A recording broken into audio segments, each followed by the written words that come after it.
Hey, let's get this thing going. Let's have a little fun. I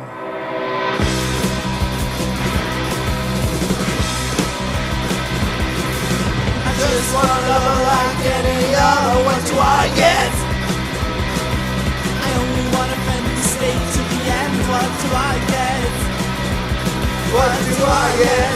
Whoa, what do I get? The Buzzcocks. What do I get? Buzzcocks wouldn't shut the show down. What do I get?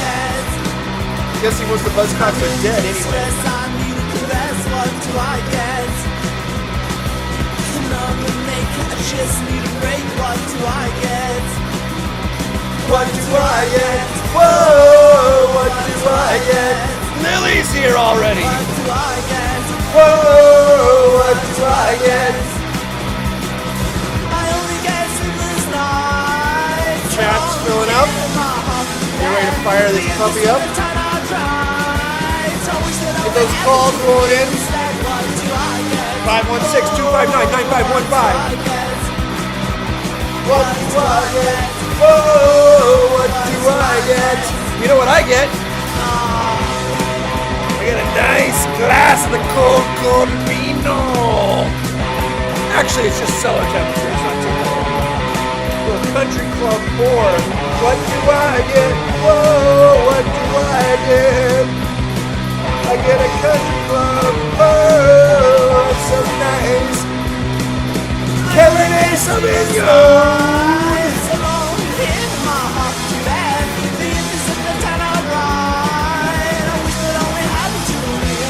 What do I get? Oh, what do I get? What do I get? Oh, what do I get? I just wanna love like any other. What do I get? I only wanna bring love to the end. What do I get? What do I get? Oh, what do I get? The Buzzcocks were the young ones back in the day. No, Motorhead was on there. Well, let me tell you now. What do I get? Now sleep at night. What do I get? What do I get? No love. What do I get? No sleep at night. What do I get? Nothing at all. What do I get? Nothing at all, at all, at all, at all, at all, at all, at all, 'cause I don't get you. Ba-da-bum-bum-bum. All right. Ye old Pokersesh is in effect. 516-259-9515. Phone lines open. No holds barred, no topic off limits. Anything you like, we can discuss. Gambling, poker, stocks, bonds, hand histories, other assorted nonsense, current events, all the things we like around here. Yeah, I had a fucking stock trade go wrong since last week. Actually, it didn't go wrong. It went exactly right, except I didn't make any money on it. I made one small miscalculation. For people who are in the Pokersesh chat, last week I said that, I hate Elon and SpaceX is a shit company. Elon's a fucking moron, scam artist, con man, Nazi. We all know this. And SpaceX is a shit company, worthless. It's government welfare, nonsense. But I don't let any of that cloud my judgment when it comes to investing. So I knew, based on how unlock periods work and how IPOs work, I knew that the stock was not going to tank when the first round of unlocks came forward, when the first round of lockups were lifted, nobody was going to sell their stock. I knew nobody was going to sell their stock when the first round of lockups expired. And common knowledge on every single one of the finance shows on Fox Business, CNBC, Wall Street, anything finance you could read said that when the lockup period ended, they're going to release a million more shares or something, and 100 million more shares. Who knows how many fucking shares they're releasing? And this is going to put a bunch of downward pressure on the stock, yada, yada. I said, no. That is not what's going to happen. I mean, I couldn't find anyone else on any channel who understood what I understood, except one. I'll give one little snippet. One guy understood it a little bit. The thing is, when the first lockup period ends, the people who were unlocked to sell stock were people who got this stock at $5, $6, $1. Giant institutions and early corporate officers and partners. These are the people. None of these people are selling. None of them. Zero, basically. Why? Why are none of them selling? Is it because they believe in the company? No. They don't believe in that fucking shit company. The scales are their eyes are not, scales have fallen from their eyes. These are very sophisticated people who have been in this for a long time. So why wouldn't they sell? The reason that they won't sell is because they don't give a fucking two shits about the stock price. The stock price means nothing to them. Because big financial institutions, corporate partners, these early fucking round one investors, these guys are collared at the IPO price, okay? They aren't fucking stupid. They already have made a 10-bagger, a 20-bagger, a 30-bagger. They've already made insane amounts of money, $135 a share, the IPO price. So what they do is they collar that price using options or other hedging mechanisms, okay? Whatever hedging mechanisms are available to them based on whatever fucking deal they made with when they bought the shares. But they all are collared at that price, basically. That's all you need to know. So the stock going into the print was something like, I don't know, I can't remember exactly what it was, $109 a share. This is going into earnings on Wednesday. The lockup period ended Thursday. And then there was Friday when the actual pump happened. Okay. So I was like, there's going to be a short squeeze. And the reason why it won't be a giant short squeeze. It won't be the mother of all short squeezes. But there's going to be a short squeeze because there was 35% short interest in the stock. That means a lot of the short interest in the stock was not people who were hedged or collared. A lot of the short interest in the stock was just dummies, dumb people. Dumb people who thought that it was going to dump when the lockup period ended, the first lockup period ended. I said, when these people realize that there is that the stock doesn't crash, it doesn't go down at all, and actually starts to move up once the lockup period is released, they're going to start closing out these short positions, and the closing out of the short positions is what's going to cause the squeeze and the price to go up. So I went leveraged long on it on Monday or Tuesday. Monday, I think, of last week. Tuesday, it pumped for no particular reason. So I was way ahead in it already. I was up 30% on the trade after and I hadn't even gotten to my thesis yet. So I was like, okay, this is cool. At that point, what I did was I basically locked in a free roll. Like, if I'm wrong, if everything goes fucking wrong, I ain't going to lose any money now because I'm already up 20% on this trade. It was like 27%. Then Elon did exactly what I thought he was going to do. He come out and does his dog and pony show lies, obfuscation, nonsense on the earnings call. The earnings call, put earnings in quote because there are no fucking earnings. Oh, we're gonna fucking go to Mars. We're gonna fucking go to the moon. We're gonna fucking mine for gold on the sun. We're gonna, every XAI, blah, blah, blah, blah, blah, blah, blah, blah, blah, blah, blah. All the fucking lies, the endless lies, okay? He's gonna do whatever the US taxpayer allows him to do because it's a welfare company. It's a welfare fucking company. Every fucking client they have is the US government. It's a welfare company.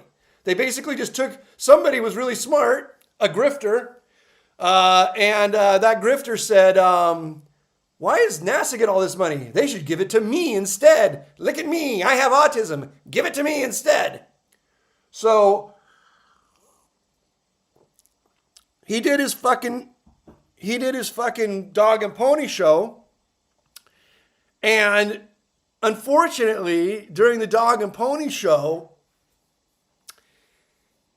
one bit of information in there was how much fucking money he was sinking into XAI, Grok. XAI is just like complete shit. It's total shit. It's complete unadulterated shit.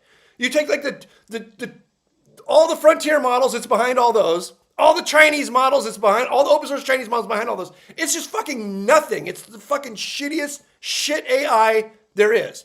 And he dumped something like 15 billion into it in 1 quarter. It's insane. So all of his smoke and mirrors didn't quite work, and the stock tanks on Wednesday, coming out of the I might be getting these days off by 1 because I'm out of the trade now. I don't give a fuck. The stock tanks coming out of the earnings call and into the print. Doesn't matter to me though because I'm already collared in. I've already hedged. I've already locked in. I mean, I'm not going to lose money on this trade anymore. I'm free rolling. But I want the pump, man. I did it I had a thesis and I'm going to hold on to it until the lockup period ends, because on the day of the lockup period ends, my thesis is it pumps, okay? So the lockup period ends and it just fizzles. It doesn't crash like everybody thought it was going to crash. Of course it didn't fucking crash. And it doesn't pump either. It just fizzles. Like nothing really happens. It starts the day down 2%, and then as the day went on, it started climbing. But my thesis was that it was going to pump on that day. And so I just closed out my position, and it was sort of like, whatever, no harm, no foul. I guess it's not going to pump. And then the fucking next day it just pumps out of this world. Every fucking thing I said was going to happen happens. There was a 24-hour lag. I don't know why there was a 24-hour lag, but there was a 24-hour lag. I don't know if the 24-hour lag was people taking time to unwind their positions, or people not paying attention to their short, or people holding on to their short just a little bit longer to see if it really did crash at the end of business day or whatever. But there's a 24-hour lag on the short squeeze and the pump. And so I missed the short squeeze and the pump. But I predicted every fucking thing right. Now, you might say, well, why wouldn't I just hold on to it for 24 more hours? And the reason I would is because that wasn't my thesis. That's not the way I trade. The reason why I've traded and made millions and millions and millions and millions of dollars is because I have a thesis. I stick to it. I don't second guess it. That's just gambling at that point. That's just gambling. Why come up with a thesis if you're just going to gamble? My thesis said, this will happen, this will happen, this will happen, this will happen, this will happen. They'll happen on this day, this day, this day, this day, and this day. Bang, it happened. Bang, it happened. Bang, it happened. Bang. It did not happen, but it fizzled. And I said, okay, I got something wrong. It fizzled. I'm out. Fucking 24 hours later, fucking pumps. The squeeze was in. So anyway, there's a little more to it. I did make money on another position, but it doesn't matter. That's not as interesting of a story. I might end up shorting it in the very near future, but I'm working on that thesis right now, and I doubt that I will because I don't like shorting meme stocks. because they can stay illogical longer than you can stay solvent. But that was a little fun trading with me. Now, there was a guy, he might call in tonight, who followed my trade. He told me that he was short. This is like maybe 7-8 days ago. He told me he was one of the guys who was shorting SpaceX. And I said, don't fucking short it. You got to go fucking long into the fucking print and the unlock period. You have to be long into the print and unlock period. When every fucking moron online and every fucking moron on the fucking news is saying it's going to dump on the unlock, that means it's not going to dump on the unlock. And this isn't my opinion based on just like being counter. I explained how lockup periods work and how the people who are locked up don't give a fucking shit about the share price and how they're all fucking fully fucking hedged at 135. They're all collared at 135. They're not going to move one fucking share of stock until it goes above 135 unless they're desperate for money. So he followed my trade, at least according to what he wrote, using options. And as far as I could tell, he crushed it. He crushed it. You there, Grimstar?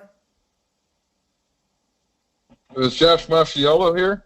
I'm taking a call right now. Maybe it's him.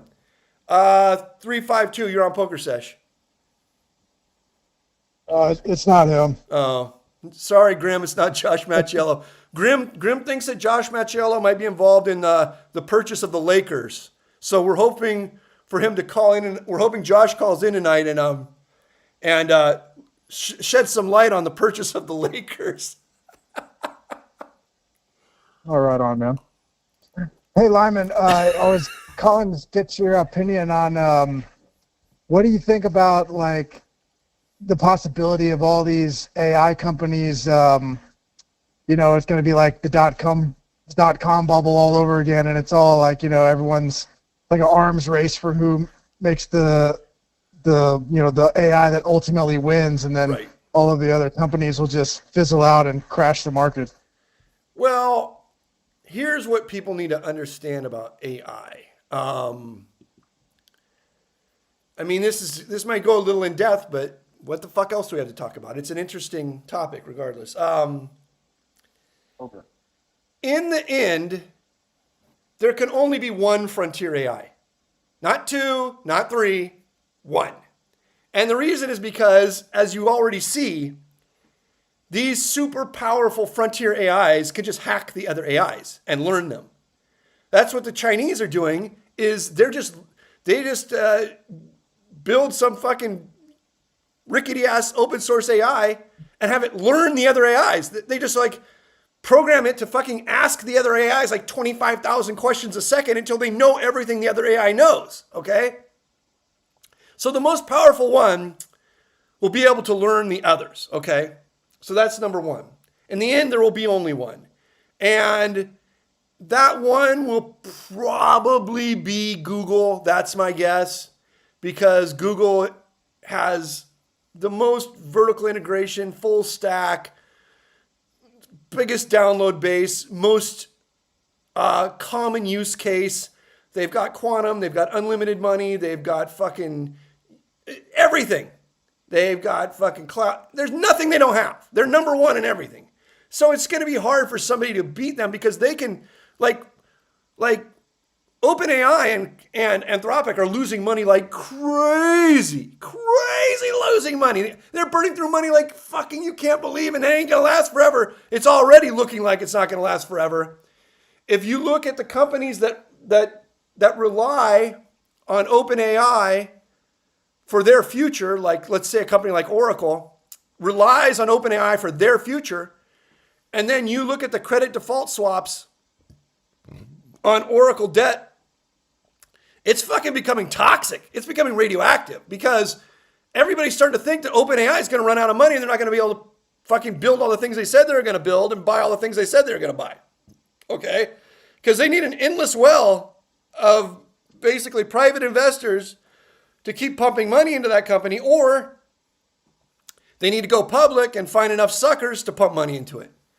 And they're not, and they were supposed to go public long ago, but they're not going public because they realize there's just not enough suckers. it's going to be a big dud. It's going to be a big dud.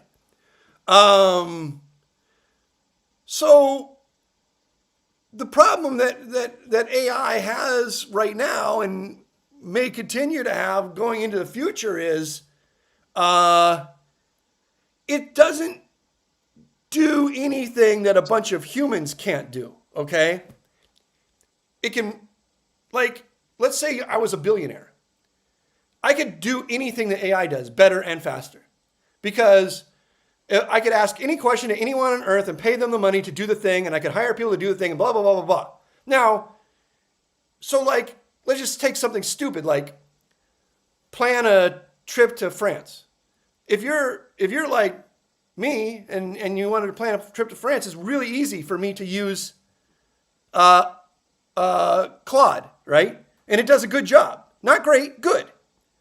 But if I was a billionaire, I wouldn't fucking use Claude to plan a trip to France. I have a stupid fucking assistant who does that. She plans my fucking trip to France, and I get to yell at her, and I probably get a blowjob, okay? Not just one assistant, I have 10 assistants to do that. So it gives sort of poor or normal people an idea what it's like to have a personal assistant. But it's sort of a crappy personal assistant. It makes a lot of mistakes, and you have to go back and check on them all the time. You can't just say like, oh, it said that I can show up at this hotel or I can show up here and show up there. It says there'll be a car service here. No. If you don't fucking double check that shit with a real person, you're going to be like, oh, it was dead fucking wrong. That is not happening. That doesn't even exist. So your other question was sort of about, I jump around a little bit here. And I mean, I don't know what people want to hear me pontificate about. But so I'll jump to another part of the question. Is it like the dot-com boom and crash? No, it is not like the dot-com boom and crash, and here's the reason. I lived through that, and I was in my early stages of my investment career during that. So I have some vivid memories of the late 90s, early 2000s bubble and crash. These companies that were bubbling at that time, these were companies that were with no earnings, none. And they were public, and they were fucking mooning. They were bubbling. These were mooning, publicly held companies with no fucking earnings, okay? That's not what's happening right now. The companies with no earnings are private. Number one, Anthropic and OpenAI, they're private. That's number one. Number two, the companies that are public have massive earnings, insane earnings. So look at the other sort of AI frontier model players. Google, Microsoft, Amazon.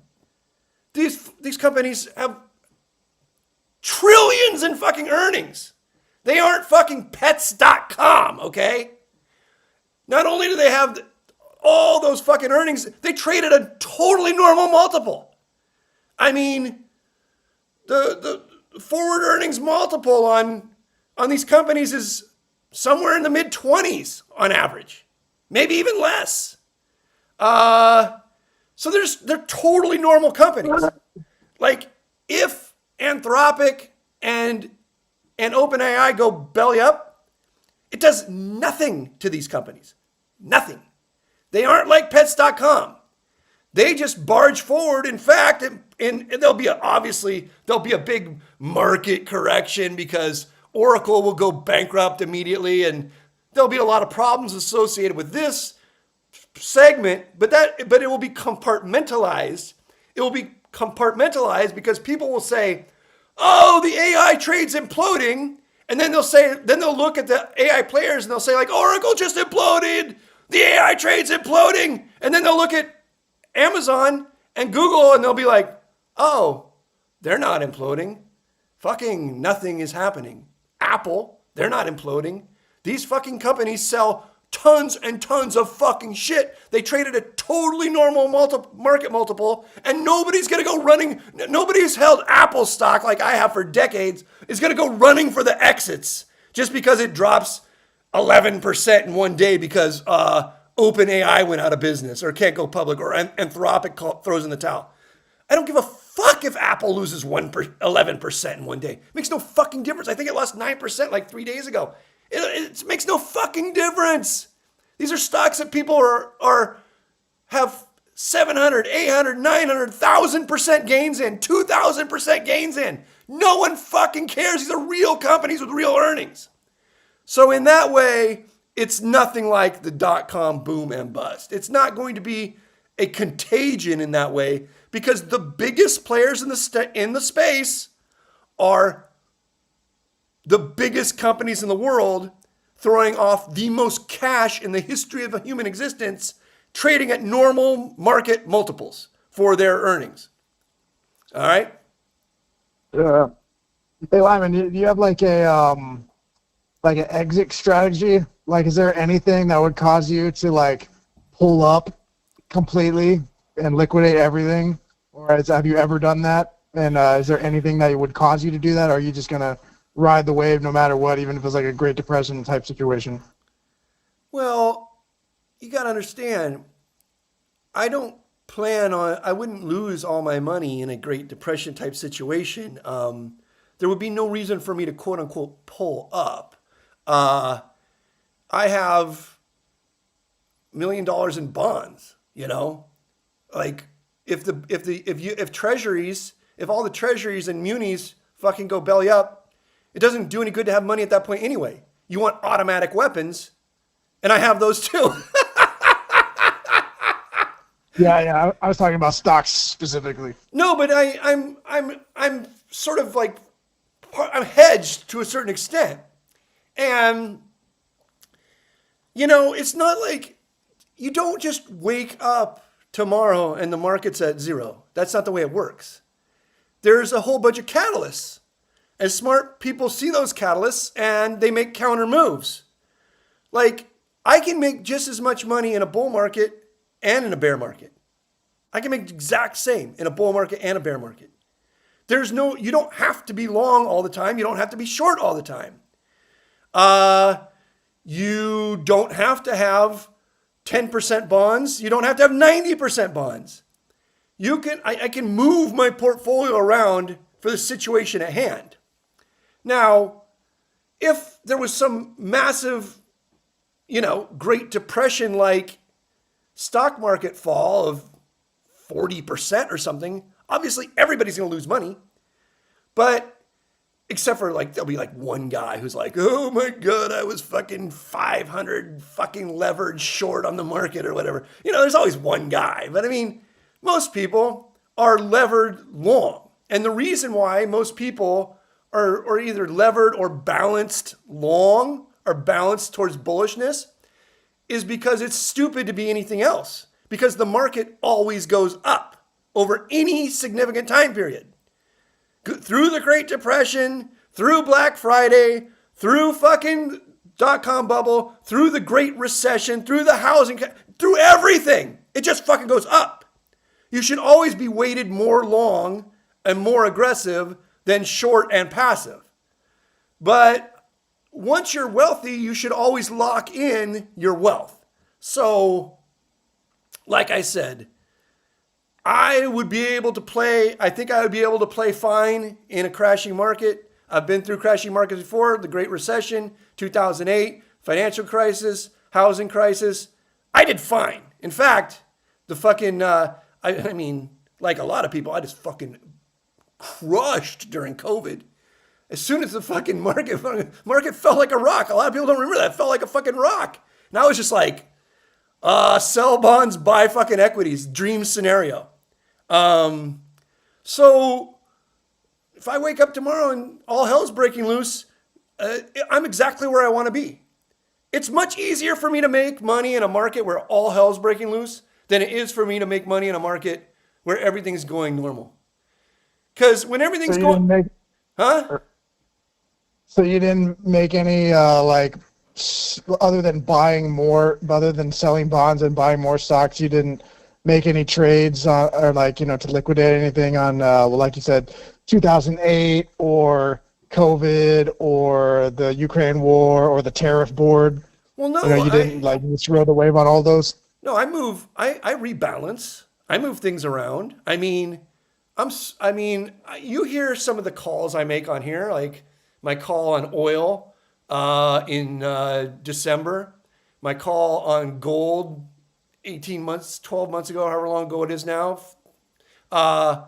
You hear my calls. I reposition based on what I see going on in the broader markets, in the macro economy, in the world as far as war and peace and this and that.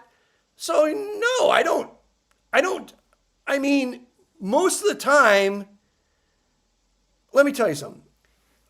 The majority of my plays are going to be like very standard. So let's say between bonds,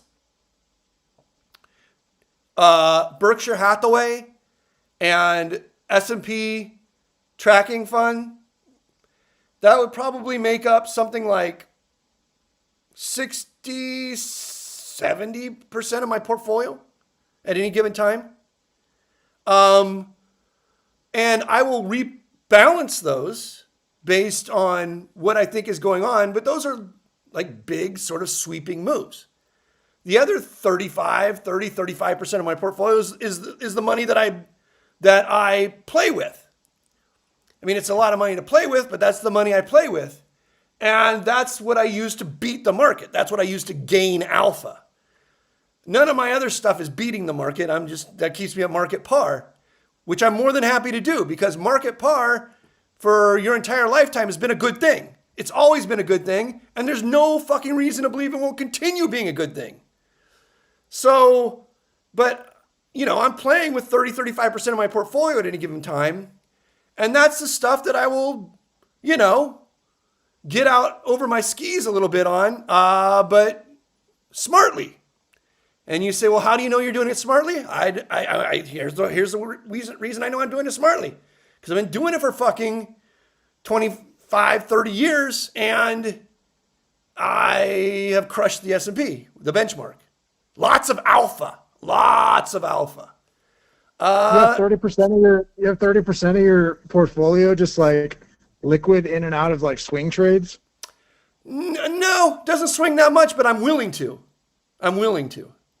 But it doesn't, but if I want to buy like $500,000 worth of oil, I'll just fucking sell a bunch of shit and buy $500,000 of oil. If I want to buy $500,000 worth of gold, I'll sell a bunch of shit and buy $500,000 worth of gold. Like, if I am not uncertain and I have a strong conviction trade, then big things happen very quickly.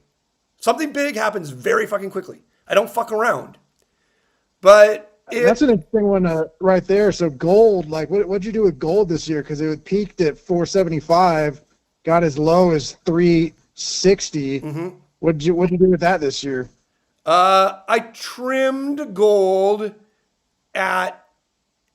in I want to say in December, late December, January, I started trimming gold and adding to oil. Because a lot of the other individual things I was holding at the time, I really liked.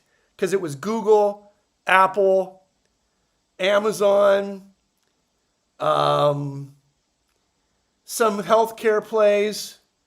I can't remember all of them, but like I really liked where I was at with most things. I had made a lot on gold and I had a super high conviction on oil. So I think I sold some healthcare plays and gold to buy a bunch of oil. And so it just ended up getting trimmed down. But it's still a pretty large position. I mean, it might have went from whatever it grew to, like growing close to seven figures down to, half of that.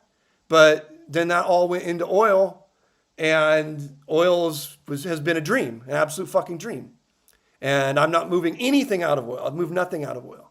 In fact, I added to oil today.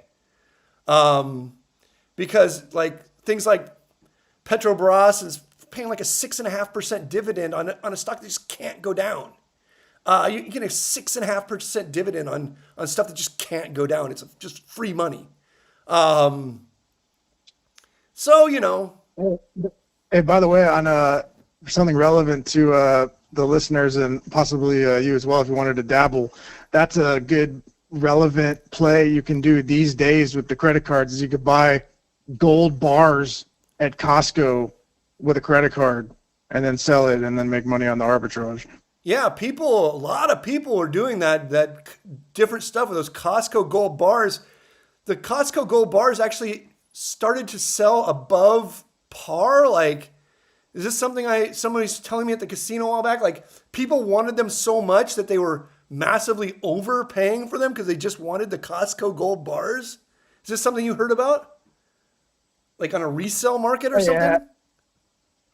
Yeah, no, not really. I mean, maybe at one point, like during like I think it's kind of cooled off a little bit, Okay. but you can still buy. I don't think people are overpaying like much above spot price. Okay.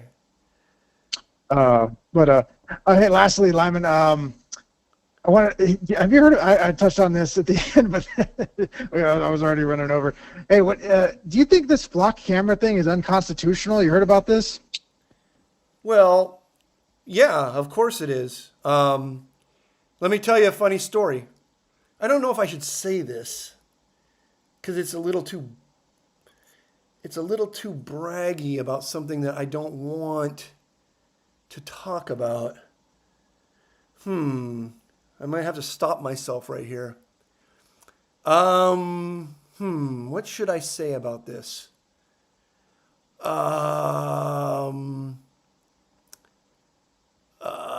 Let me just say this. There are these cameras in Los Angeles, okay? And in the city of Commerce, a lot, that fucking give you tickets, traffic tickets, okay? But you do not have to pay these traffic tickets. This is what I think in general.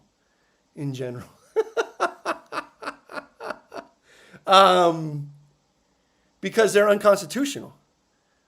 And even the traffic court judge understands this. And you can just ignore them if you want to. But if you don't want to just ignore them, you can go to traffic court. And you can, and one of the important aspects of American society and the legal system is you get to face your accuser, right? This is why if you request trial on a ticket that a cop gave you, the cop has to show up. And if the cop doesn't show up, your story stands and they have no story. You win, okay? So the cop has to take time off of work and show up and yada, yada, yada. Well, claims court too. I know from experience. Okay, good job, Grimmy. Yes, of course, yes. The other person has to show up, but they're not your accuser. It's small claims court. But yes, if the other person doesn't show up in small claims court, you immediately win because there's nobody to argue the other side. Now, it's the same for these fucking cameras. So if you show up, if you want to you could just ignore them if you want. That's number one. But if you want to request your court date and you show up, you can tell the judge anything you fucking want or nothing. It doesn't fucking matter because there's nobody to argue the other side. You just win. You just win. Because even if the camera has a picture of you in a car going through a red light, let's say, it doesn't show anything that's going on around the car. There could be a construction team stopping traffic and waving you through. I've been waved through red lights many times because there's somebody there waving people through because the lights are busted or blinking. There could be a police officer or a traffic cop waving people through. There could be an emergency that you have to get around. There could be a million things, or you could just say, like that rapper Shaggy or whatever, it wasn't me. It wasn't me. It wasn't me. It wasn't me. Nobody's going to fuck. This is different. So, like, now, what you're talking, I understand what you're talking about. You're talking about this is like they're not actually accusing you of a crime with the camera. They're using the cameras to spy on you. And then there is a cop involved somewhere along the line. Is that what you're talking about? No, this might be a rabbit hole for you for the next day if you're interested. So actually the city of Los Angeles in particular cut their contract with the flock company due to public outcry. Yeah. And these are the cameras. There's more and more of them by the day. I think there's like 150,000 of them across the United States. And what these things do is they take a picture of your car every time you go by. Yes. And they take a picture of they read the license plate. Yeah. They also take note of any bumpers. It does an OCR, optical character recognition of any bumper sticker that you have. Yeah. Logs any dents in the car, if it has a roof rack, what color it is. I know. And it develops a pattern of where you go every day, and it logs all this information. So in case they need to find you later, they don't even need your tag number. You just say, "Oh, it's a red Honda with a big broken bumper," and then they can find it. And what's making it unconstitutional is they're saying that the fact that it's basically not even intermittent at this point because there's so many cameras and they can track you basically seamlessly. So there's a lot of public outcry about that. And in fact, the WWE wrestler Kane is like the mayor of a town in Wisconsin or something, and he's like real outspoken about it, and so are a lot of other people. And I was seeing if you had heard about this. I don't like where this is going here. It's exactly what I was talking about, except less interesting, because what I was talking about is a flock camera of sorts. It keeps track of what you're doing. It takes pictures, and it also fucking sends you a fucking $900 fucking ticket in the mail. I would much rather have one that just took pictures of me and knows that I honk if I'm horny, knows my bumper stickers. Now that's number one. Number two, here's the thing. I'm old. Maybe you're old. I don't like any of this shit, obviously. Old man yells at clouds. I don't like any of it. But it's just not going away. It's only going in one direction. So what the fuck are we going to do about it? I think people can do something about it. People can do something about it. It's like did you know that the reason police wear body cameras it wasn't their idea. It's because the people insisted. Right. And I don't know if they voted it or how they got it across, but that's why police wear body cameras now is because of the public. I get it. 352. I agree with you 100%. And here's what I mean. Yes, we can all go down to city council. We can have the city of Los Angeles cancel all contracts with Flock Incorporated or whoever the next surveillance company is that comes along. We can do that, right? But all you're doing is sort of kicking the can down the road a tiny bit. And here's why. There's a satellite hovering above us right now that can take a fucking high resolution picture of us if it wants to, okay? That satellite can come from Elon Musk or the Chinese or Jeff Bezos or NASA or whatever.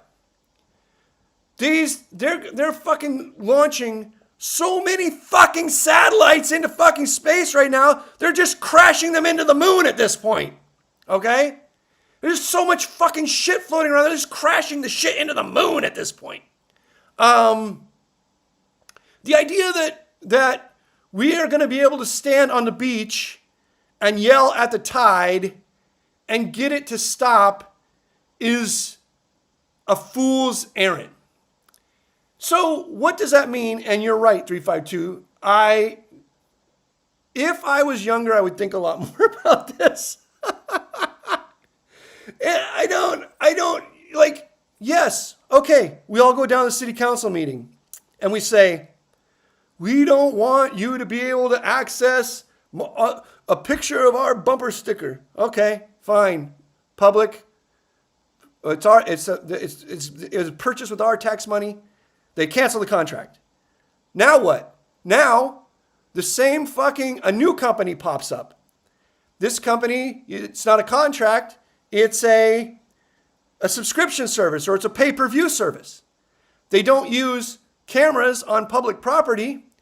They use cameras at people's Ring cameras and their Alexa and their Siri Cam and all these other cameras that are everywhere now. Their Nest Cam. And it bundles all of these cameras because they tell people, hey, it's going to cost you $99 for your Ring Cam, but we have a one-time offer that if you opt into Crime Stoppers, they say to the scared lady, you can have it for $49 and your camera becomes part of a network that stops crime. Now, they just circumvented the public portion of it. They circumvented it. And then the cops can just say it's an emergency and they had to buy a subscription for a 1-week subscription to Crime Stoppers to figure out if I really do honk when I'm horny. Okay? So it's just yelling at the tide coming in. And I don't want to sound helpless here because I'm not a helpless type person. What I actually think is I'm just going to learn to love my technical overlords. I don't know. You're right. I should, but I mean, it's like who the fuck is going to stop a satellite from taking a fucking high resolution picture of me? Nobody, ever, under any circumstances. Nobody's going to stop it. I mean, I think that's kind of a little bit of apples and oranges because then you have to deal with, if there's weather, it can't take a picture like through the clouds. It's not like these flock cameras. But I just explained to you how you don't need flock cameras. You can use every. Oh yeah. You got to understand. That's a good point. Dude, tell me about it. There's I forgot what the city was. It was in the Los Angeles area. It was like one of like the suburb cities where it's its own city. And to have a new business in that city, you have to agree to have your security cameras hooked up to the surveillance network. Yes. With all of this freaking license plate reader, facial recognition shit attached to it. Let me break. I think that's a great example of it's tough to combat. Let me break something to you, 352. We all live in a surveillance state of our own making. Our own making. I and you and everybody else fucking watching this carries around the most complex spy device ever created in the history of the human race. We look into it, we talk into it, we do our entire lives into it. We spy on ourselves 24/7. These things are an interconnected network outside of all government control. Guess who fucking runs it? Guess who opts into it? We did. We created our own spy state. So to then get mad about the spy state is, in a lot of ways, it's a fool's errand. I don't have the solution off the top of my head, but it's not going out to live in the woods. I know that much. And it's not putting on a tinfoil hat and being paranoid all day.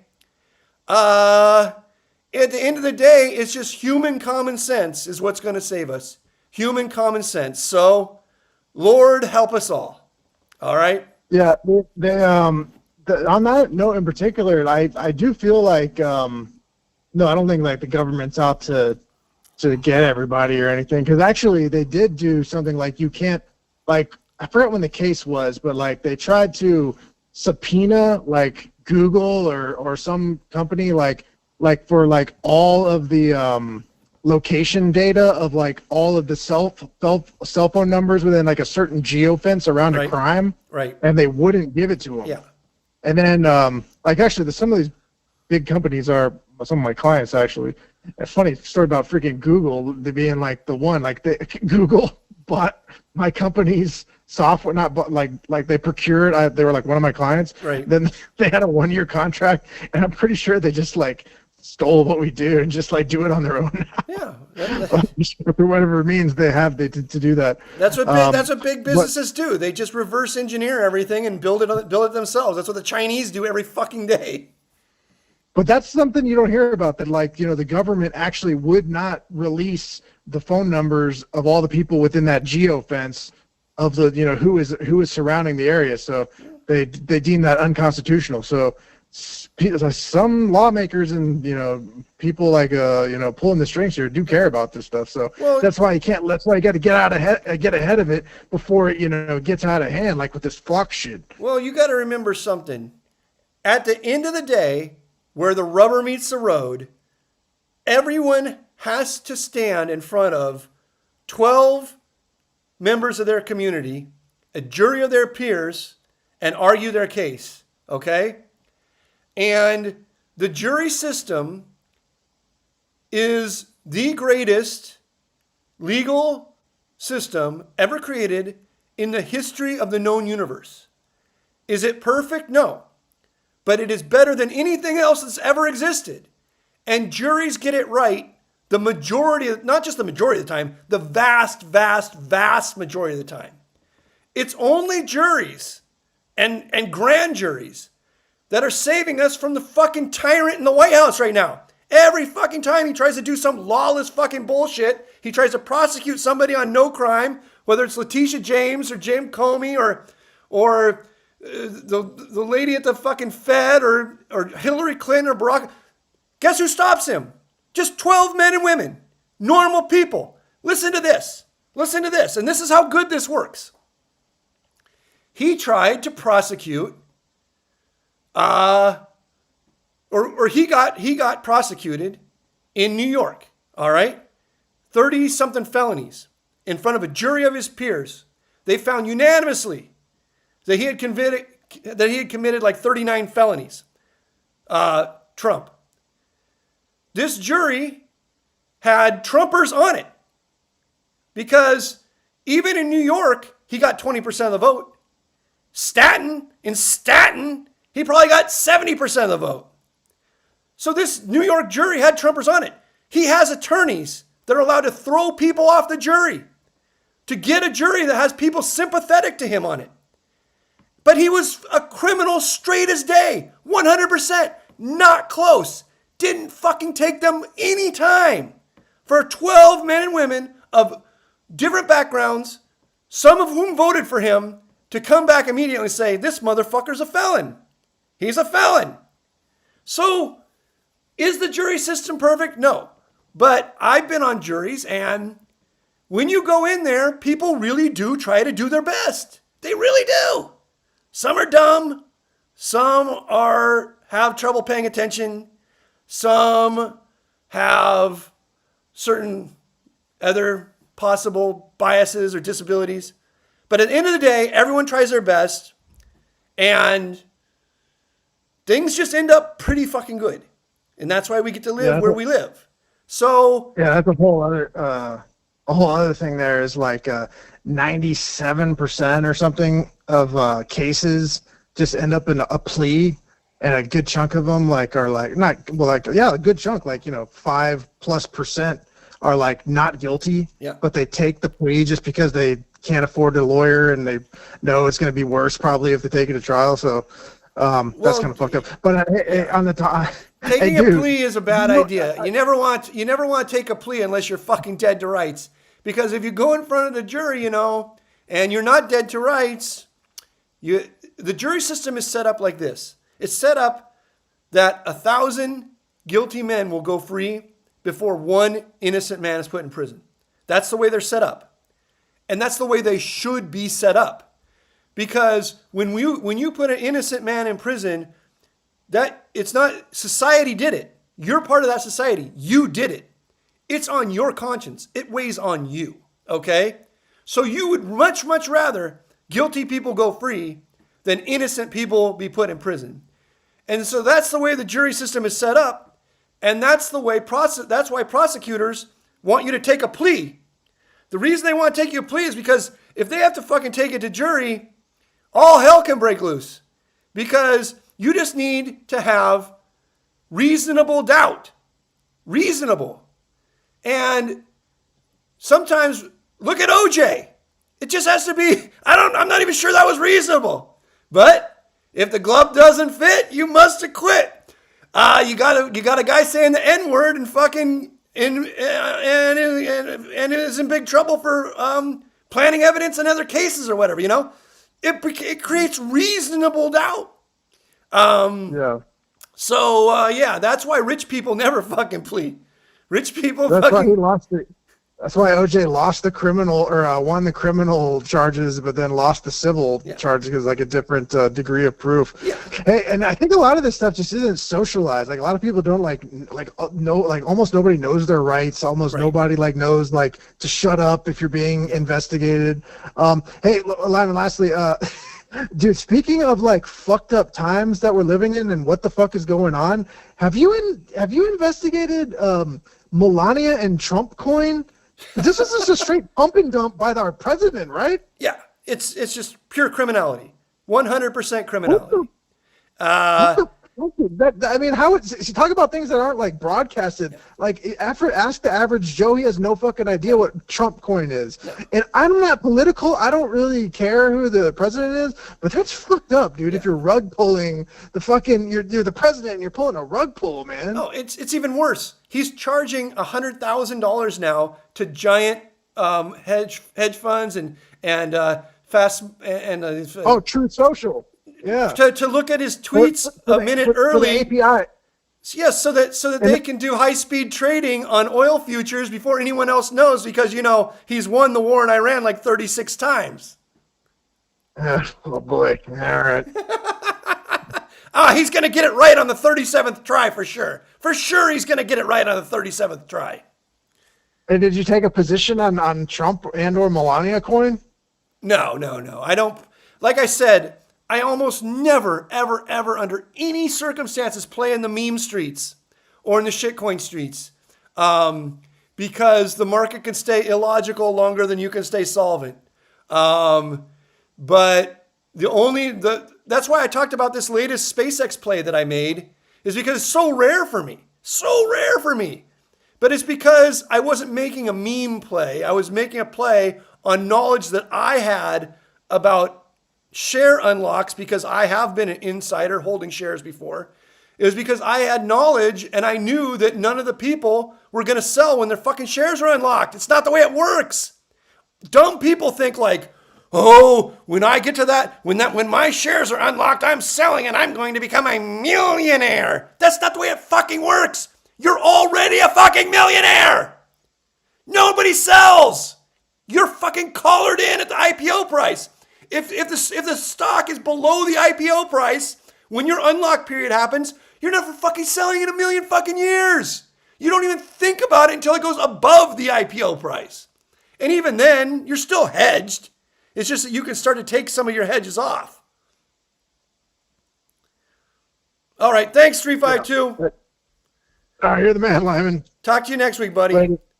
All right, see you. All right, later. There he goes. All right, Grimmy, let's see what's going on in the chat here. What's going on in the chat, Grimmy? Let's see here. Oh, whoa. Noodles is in the chat. There's Noodles. Oh, Scott. It's Scott. Give me a fucking break, Scott. Spokesman. Noodles. I'm gonna see something. Maybe Noodles will call in. Thomas Massey. Oh God, fucking Thomas Massey, such a fucking scumbag piece of shit. Tucker. Oh God, even bigger scumbag. Oh my God, I can't go look at the chat. The people in the chat are too fucking dumb for words. Hey, I got a poker question. Okay, let's go to poker. Moving on to poker. It's Pokersesh, right? So yeah, I don't do it much, but I don't know if you do either. I feel like it's bad for the game, but there's a time and place for it. What's your thoughts on calling the clock on people? You do it when you're bluffing, when you're value, only when it's a a shitbag that's taking too long, or is there a strategy behind calling the clock? Because I've had people call the clock on me in all sorts of spots when they're bluffing, when they have it. Like, it varies. Is there a read that you have when other people do it, and do you do it in certain times? Any thoughts on the clock thing? In live poker? I have never called the clock on somebody in my entire life. Wow. If the person whose action it's on is awake. Okay? If they're asleep, though. If they're asleep or passed out from drunkenness, I have called the clock, and in 28 to 30 years, 28 years of poker, it might be 3 times. Okay? Because even if they're asleep or passed out, I sort of just want to just nudge them and keep them playing. Because if the floor comes over, he might make them leave. But if the person is awake, I don't give a fuck. I just don't give a fuck. I don't get involved in their business. I don't care how fucking slow they are or what nonsense they're trying to pull. Somebody else will get mad at them and call the clock. There'll be a little pissing match, and they'll call the clock then on that other person, and the game will get good. The game will get good without me being a part of it. I just get to sit back and rake in the money and be the nice guy. Because you also have to remember, for the last 14 years of my poker career, I was hosting the games. So I'm not going to ever do anything that antagonizes somebody when I'm hosting the game. Not that, but even then, for the decade before that, when I wasn't hosting the game, I never did. That's just not I've never slow rolled anybody other than if it's a thing that's going on, if it's part of the gamesmanship. But I've never preemptively slow rolled anybody. I always fast roll my hand at showdown. I never say you show for. I don't do any of that shit. Nope. I don't do any petty shit ever.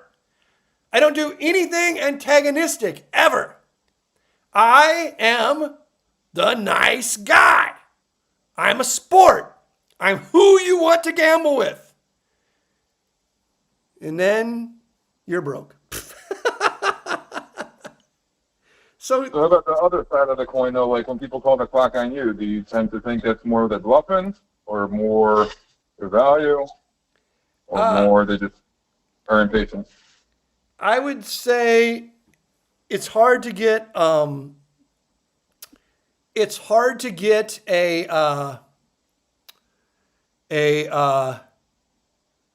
baseline on that. It's hard to correlate because it doesn't happen very often. But if somebody just called the clock on me cold and I knew nothing else, I would say they were strong over 70% of the time. Clock equals strong. Huh. Yeah, because most people, they get very chirpy and inventive and trying to do chirpy things and inventive things when they know that they can't get embarrassed by it, right? So when they're bluffing, they don't get too chirpy. And they don't do a lot of inventive stuff in general. Now, you can correlate this over time because some people are the exact opposite, but you will correlate that over time. I'm saying cold, no other information.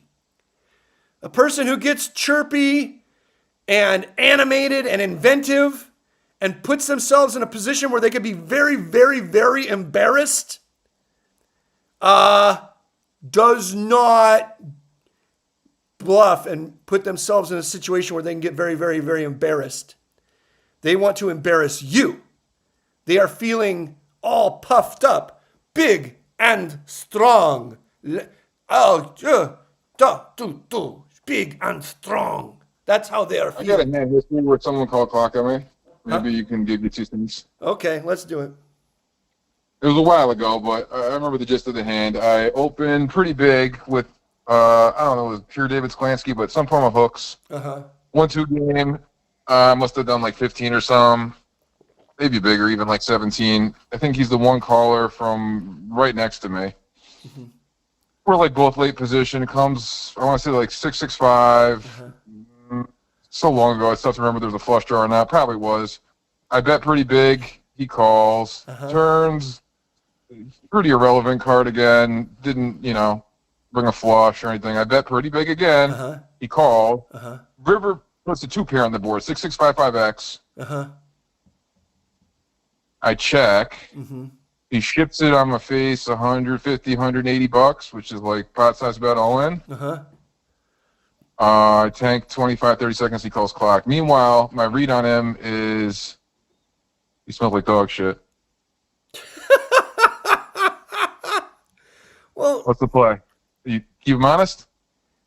I mean, I just told you that if you don't know anything else, they're strong. But I mean, that's how people respond to me.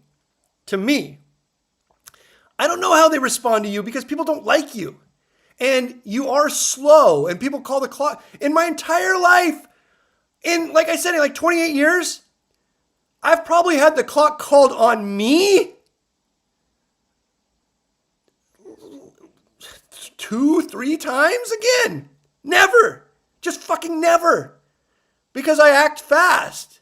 And when I am acting slow, people are enjoying it. Because I'm not just sitting there staring at them like fucking Durr or something. I'm not, or like fucking Ike Haxton. I don't have on like a fucking surgical mask and fucking a hoodie and I'm just staring and wasting time. I'm doing something. I'm asking them something. I'm trying to make a side deal with them. Things are going on. So people, and I have a level of respect at the casino.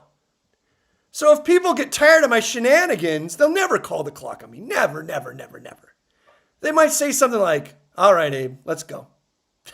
While we're young, Abe, while we're young. And I know, because I'm a sport. I don't fuck around no more.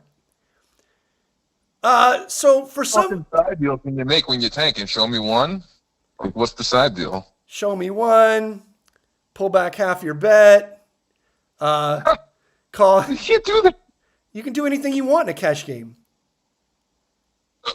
In a home game, maybe they might let you do that. In a casino, they let you pull back half your bet. Are you crazy? I've never heard of that. I've done it a million times. Pull back half your bet? Yeah, or whatever. Yeah, you say like, hey, you want to call? Pull back half your bet. I'll call you. And the dealer's like, sure, all good. We're at the Commerce fucking casino. The dealer doesn't speak English. No one gives a fuck. This is pot limit Omaha, dude. This isn't fucking bitch boy no limit hold'em. Bitch, this isn't a bitch boy game where everybody's like, ow, what are the rules? What does it mean when you throw in a big chip? Who shows first? Oh, I don't play bitch boy poker. I play pot limit Omaha with a rock straddle and bomb pots. Okay? We do whatever the fuck we want and nobody says shit about it. That's why it's the best game in the house. God bless America. I need to play these games. Yeah, you don't play them because you're scared, and we wouldn't want you in the game because you'd start saying bitch boy shit. Like, I don't think that's allowed, sir. Fuck off. Lose my invite in the mail. Okay, just fold in that hand. Just fold. Yeah, I did fold. Okay. And he tabled. Okay. You guys always have the same hand versus me. Pure parking lot. Okay. He had ace queen. All right. Yeah. Poor you. And then he instantly racked his chips and left. He didn't play another hand. Well, I mean, listen. I told you like 2 weeks ago that you should stop folding because people always think you're going to fold. So maybe you should have just called. I don't fucking know how to play your hands in these spots. Here's something important for the audience to realize. When a person has a hand history that they remember for years, like you, all of these hand histories are completely fucking pointless because they're always things that are 50-50. It literally makes no fucking difference what you do on that river. None. Zero. Only you know whether it's not 50-50 because you know the game flow and you know your relationship with your opponent. These decisions like that decision is a 50-50 type decision. So it doesn't... I'm telling you how to think about it. I can tell you how to think about the decision, but I can't tell you what to do in that spot other than you have to know you have to know that guy's capable of that shit. You have to know how he thinks about you. And if you don't know anything else, then I guess you could just fold it. But a guy who's capable of that play is usually pretty fucking obvious. How long have you played with that guy? Barely in orbit. Oh, only one orbit? What did he look like? I could smell him though. He was smelly. He looked like he hasn't showered in at least 3 days. And so he's probably been at the casino gambling. Possibly. He's probably a fucking degenerate. Seems like it. Should have smelled it out. So then, yeah, you should have sniffed it out. Exactly. You should have fucking sniffed it out. Oh, it doesn't matter. That hand, whatever, Grimmy, whatever. What's next? I had nightmares over it. So That's not even, that hand, in the grand scheme of things, that means nothing. That hand means nothing. Nothing. It means nothing. $180, whatever. Okay, next. Let's see. I don't know. There's like a 1-3 game going right now. I got invited to it.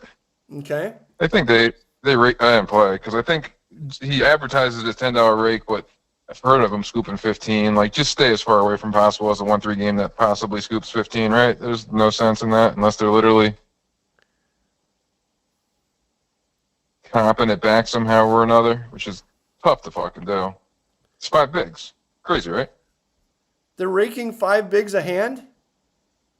Sounds like it. I think so. Yeah, you're drawing fucking stone dead. I mean, okay, let me take that back. So they're raking $15 a hand. Advertised probably as 10, but I'm pretty sure they'll scoop to 15 if no one's looking. So, oops, didn't realize. So here's what you have to do when they're raking $15 a hand. You have to ask yourself, in what type of game would a $15 hand rake be fine? And here's the answer. In a good 5-10 game where everyone has 1-3. Huh? I know. This was I know. I'm giving you I'm teaching you how to fish. I'm not giving you fish. Listen to me. A $15 hand rake would be fine in a good 5-10 game where everybody is at least $1,500 deep and there's several fish, at least 4. A $15 rake would be okay in an insane 5-5 game where everybody's 1K deep and there's at least 6 fish. Okay? So how good of a game does a 1-3 game need to be for the $15 hand rake? 8 players all in blind every hand. Yeah, and it has to be beyond mortal belief, and the people have to be super deep, and the standard open needs to be probably $30 or $40. So, do 1-3 games like that exist? Yes. Is this one of those? You tell me. I doubt it. Well, then it's a fucking shit game. Unless, and here's the other thing, unless your fucking giant ogre ass can eat like $200 in pizza and drink $200 in beer, then I guess you get your money's worth. I highly doubt there's even $200 worth of pizza and beer there to begin with. So for me to eat all of it, pushing my boundaries. So go there, see if they show up. When does the game start? It's already started. Okay, 4 hours ago. When does it end? I don't know. When everyone goes broke, probably after the rake. I don't know. No, but what do you show up near the end of the night? Okay. All right, I'll go right now. It's not near show up near the end of the night. 3 hours ahead. It's almost midnight by the time I get there. Because that's when the game is going to be at its biggest and people are going to be the spazziest. if the game is no good near the end, then it's definitely no good at the beginning. Number one. Number two, eat the fucking old pizza that's left, clog the toilet, and fucking leave and never come back. I don't think it's worth the gas money. I could have told you. Okay, who invited you? You can ask them. A friend that does it. Or quasi-friend. The host? Yeah. Okay. Why don't you have the host kick you back then? So what kind of deal do I got to fucking ask this guy? Well, Hourly rate? I kick back on my loss? I don't know. Well, think of it like this. At $15 a hand rake, if you play your normal fucking nitty ass self, you're probably gonna pay your share of the rake each hour is probably gonna be $30. Okay. If your share of the rake each hour was instead $12, you could probably beat the game easy, even if it's just a decent game. So that means you need $18 an hour back to play. So you tell him you'll come and play for 5 hours. He has to ship you $100. If he says no, go fuck yourself, then I just don't play. Of course, it's a free roll. If you don't ask, you can't get. If you do not ask, you cannot get. He might say to himself, 5 hours. He'll probably end up playing longer than that. I'll ship him $100. It's all free roll to me. I need to fill a seat. On nights he needs to fill a seat, he'll ship you the $100. True. There you go. Looking for a polymarket pick. Phone lines open. 516-259-9515. No screener. No topic off phone. Call in right now. Or else I have to keep talking to fucking Grimstar about inane nonsense. Deuce, ducks. Exactly. Okay, next topic. Send it up.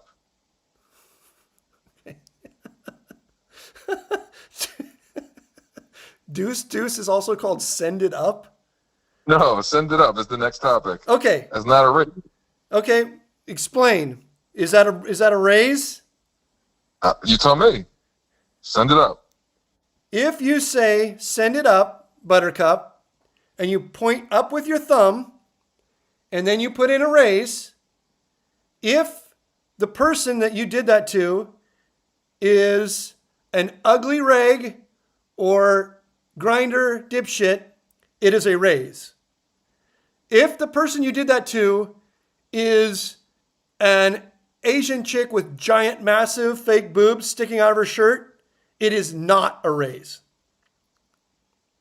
Player dependent. It is very player dependent because the floor man is going to come over and make a ruling. And if the person that you're in with is a dipshit that he doesn't give two fucks about, he's going to rule in your favor 100% of the time because send it up Buttercup with your thumb pointing up is 100% a raise everywhere on the fucking planet Earth. But if it's a chick that he's trying to fucking bang, she's going to get the ruling 100% of the time. Not that it matters. It's still a fun game. It's still a good game. Don't argue. The most important thing is to watch the end of it, not the beginning. The end of that video. Smiles all around. Having fun. No argument. Loving life. Loving it. You don't fucking trip over $1 to pick up a penny. Rule number 1. Have you ever seen Indian poker spread in a casino? Or even the home game for that matter? Both. No? I said both. Oh, Indian poker in a casino? What casino? Commerce? Yeah. Or the blinds and antes and stakes? How did that game play? No limit? No, it was guys at the Commerce when the games broke down late at night. they would play Chinese poker, okay? I said Indian, not Chinese. I know. But then they would start making the middle fucking board deuce to 7 in Chinese poker, and then they would start adding in Fantasyland and then Super Fantasyland, and then they would start doing all kinds of crazy shit. And sooner or later, somebody would say, let's play one fucking few hands of Indian poker, and they would do it because these guys that would keep the sort of back during the poker boom type days, you know, back when the Commerce top section was open, the hotel side, these sort of like high stakes players that would play all night and keep things running, the casino just sort of let them do anything they wanted. So I came in once at like 8:30, 9 a.m. because I always work mornings. And my favorite thing was to catch the overnight games because the overnight games were the fucking best games in the history of the world. And I come in and there's fucking like, I don't know, it's like Freddie Deeb, fucking Young Man, and fucking, who knows, fucking, it's like Freddie Deeb, Young Man, and Greg Mueller. I don't even know. These are the guys that were there all night, all the time, you know? Just saying that they have fucking cards on their forehead. I'm like, oh, Jesus fucking Christ. I guess nobody's expecting the gaming commission to come in today. What were the stakes? And like, no limit? Like, well, did you play it or you're just sweating? I jumped. I just saw them. I saw them doing it. They all had a ton of money in front of them because they always had a ton of money in front of them. I jumped directly into the stud game. There was one seat in stud, and it was a fucking cream dream game with like 7 Persian Jews and me, and I'm just like, fucking A. I made a beeline directly to it. Hmm.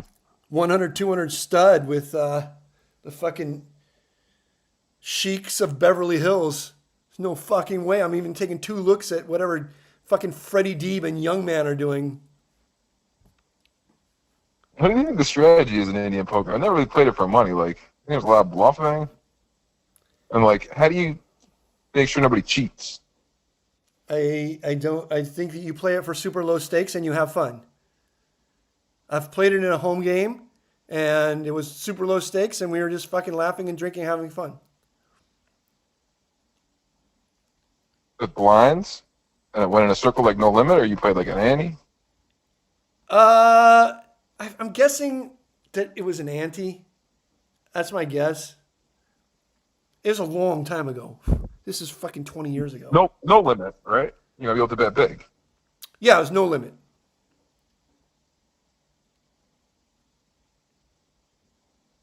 You play Mexican poker? Yeah? I mean, Let's hear some Mexican poker stories about the I didn't play. big cowboy hats, I didn't big play. belt buckle. Yeah, Mexican poker was the greatest game in the fucking casino, but I couldn't play it because I didn't speak Spanish. I tried, and I was just getting colluded against like a motherfucker. Not cheated. Not cheated. You say, well, how could they be colluding against you, but not you weren't being cheated? It's because I was in their game. I went into their game.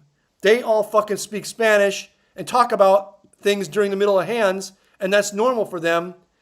It's not normal for me, and I don't know what they're saying, and so I'm at a huge disadvantage, and I said, yeah, I can't do this. This is not good. I'm going to just lose because I don't know what the fuck is going on, and one of my biggest advantages playing poker is knowing what the fuck is going on. 312, you're on Pokersesh. Hey, what's up? Yo, what's up? Hey, I got a blackjack question for you. Oh, God. It's been a while. Are you still playing? Okay, you're not. All right, you still might be able to help me. The last time I went in to play blackjack, I've told this story a couple times. It's just like I went into the Fountain Blue when it first opened. They backed me off in 20 minutes. Facial recognition has me everywhere. It's not a part. Blackjack is just not a part of my life going forward. So yeah, I don't know. I'm not staying up to date on it. I'm not staying up to date on everything, but I'll try to talk it over with you. Well, actually, the reason I'm calling is because I think I'm like 2 steps behind you. I'm like banned most places in Vegas, and I mean, like, I remember you said back in the day, one of your pieces of advice was you didn't play for money, you play for comps. Right. Which, like, I totally agree with. I'm not, like, professional. I don't really need the money. Right. But there are, like, a couple spots left in Vegas, you know, some nice ones that have, like, you know, high limit blackjack that I'm still good at for now. I know I'm in at least one database. Right. But I kind of want to, like, go out for one last weekend and go out in a blaze of glory. Right. And I'm kind of curious, like, how would you maximize that? Like, how would you maybe give yourself a little more runway, or like, what games would you play? Like, anything you do for cover? Just kind of curious how you handle that particular situation. If it's something you're only going to be doing a couple times a year, and you just want to go real big and you don't actually care what happens, what you want to do is you want to go out on like Super Bowl, F1, March Madness, Yeah. and sit at a table where you're betting, your average bet's 500 a hand or something, or 1,000 a hand, and you are the short stack at the table. Yeah. And then you can just smash like crazy. Just smash like crazy because the guy to your left is in the NBA and the guy to your right owns Cirque du Soleil or whatever, and you just get lost in the shuffle. If you try to go do that on a fucking random Tuesday in July, they're gonna back you off just instantly. But so yeah, you just got to go on a big weekend and rip them comps, get them comps, and have some fun. Play spread big and have a good time. Sounds good. So you would you play double deck, or I guess if you're on the high limit, you probably are, right? Yeah, I'm almost certainly playing double deck, but I have no problem playing shoe if I think I can wong in, okay? Like, the best time to play shoe is like, when it's busy, is like this. You walk up to in between two tables of 6 deck, they still deal shoes in high limit, and then the tables look full, right? Because there's 5 guys sitting at each table, or 6 guys or whatever, and there's one more spot. But nobody ever sits in that last spot because it's too crowded, right? So you can stand behind and back count those decks and not look suspicious, because it looks like you're just waiting for somebody to get up. Then if a shoe goes super positive, you just fucking horseshoe yourself in there, full fucking rude New York fucking subway style. Just horseshoe yourself right in between, like, you know, Jerome Bettis and fucking Matt Damon. You just jam yourself right in between them, and that space is there, and they can't tell you not to. And then your first bet's going to be real big, because the count's already +5, +6, +10, plus whatever. And then you just smash the fuck out of that shoe as long as it goes. Yeah. Yep. And by the way, like, you say full table, it's like, if you're playing for comps, then I imagine a full table is actually good, right? Because, like, your hourly's bad, right, but you're not really there to maximize the hourly. You're there to get free shit. Yeah. The slower that it goes, if you're not playing with a big advantage or almost no advantage, the slower the game goes, the better. Yeah. And also remember something that I think I told somebody last week, especially in these games where it's busy and it's confusing, or the dealer's going really, or even sometimes when you're playing heads up with the dealer, but they're going super fast. Remember the hand signal for surrender. Remember to always use the hand signal for surrender. And the reason why is because they're just going to hit you. And then you get to say, oh no, I slid my finger straight across.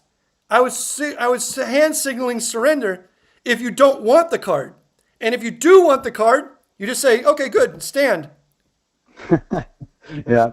So the hand signal for surrender is a big advantage in some spots. Big, big, big. Appreciate the advice, brother. All right.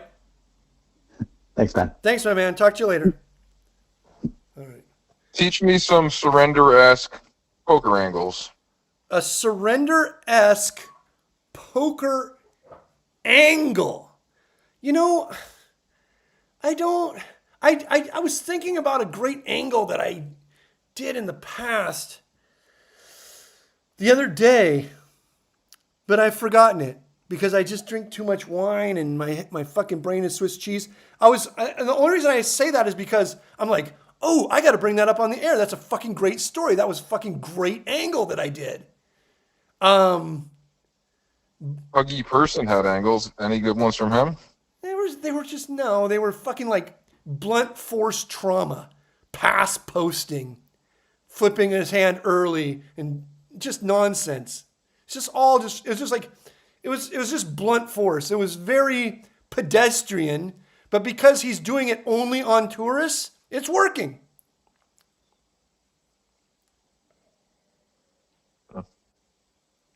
God, I wish I could.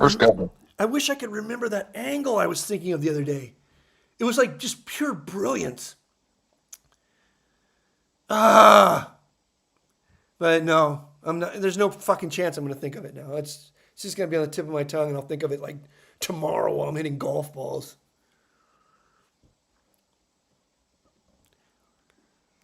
Why is there so much fighting in home games? Because the penalty for fighting isn't very big. It's tiny. I mean, the penalty for fighting in a casino is huge. You might get an assault charge. You're going to get banned for life. It might end up costing you money. It might end up costing you freedom, time, costing you a place to go play, embarrassment. A lot of things could happen. You're not fighting a home game. It fucking costs you shit. So, people are in their worst behavior sometimes in a home game because the host doesn't know how to keep it under control. In a good home game, there's no fighting. Host keeps everything fucking way under control. Maybe even has security. You're going to fucking shit home games in the fucking Yonkers. Armed security? Of course. Anyone ever been pistol whipped in your home games? No, but there was once a very likely fake robbery. That's the worst thing that ever happened, I think. Were you there? Huh? Yeah. You got robbed? I was there, and there was the cashier was there was a door you had to get buzzed into, and there was like a little like decompression area, and What were the stakes? it was 10, 20, but usually there's like a straddle on, so it'd be like 10, 20, 40. In LA? LA, yeah. And there was a bunch of commotion in the hallway, and the host goes running out, and it was quiet, and somebody else went over there, and there was a bunch of yelling in the decompression area, and then they said the cashier got robbed of all the money, and the host couldn't pay anybody out, and seemed like an inside job to me. Who was the host? I mean, they fucked you, so you might as well name drop. What was it? Oh, I got taken care of. Huh. I owed the host a lot of money. Well, not a lot, but I owed him as much money as would have covered all that from sports. And so I'm just like, I'm not fucking paying you, cocksucker. He's like, fine, whatever. We're even. You were firing versus him and losing? Whatever you say. Yeah, I get it. 985, you're on Pokersesh. Hey, Limon, what's up, brother? Not much. How you doing? Pretty good, man. Had some golf questions for you. Sure, let's do it.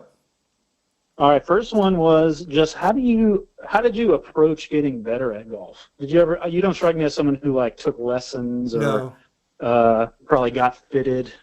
No, not really. No, I wasn't. Okay, so how did you approach getting good at golf? Well, I mean, I started playing golf when fitting and wasn't a thing, and I was poor as fuck, so lessons weren't a thing. I just would use I was using golf clubs for fucking Goodwill or whatever.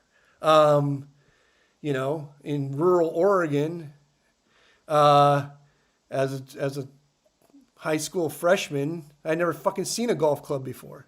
I just did it for something to do, and I sort of was just sort of, I had good eye-hand coordination in general. I was a decent athlete. I was a decent athlete in general. Okay, so I got good enough that I could shoot in the 80s with the fucking shitty clubs and the no lessons, And in rural Oregon, that was pretty good.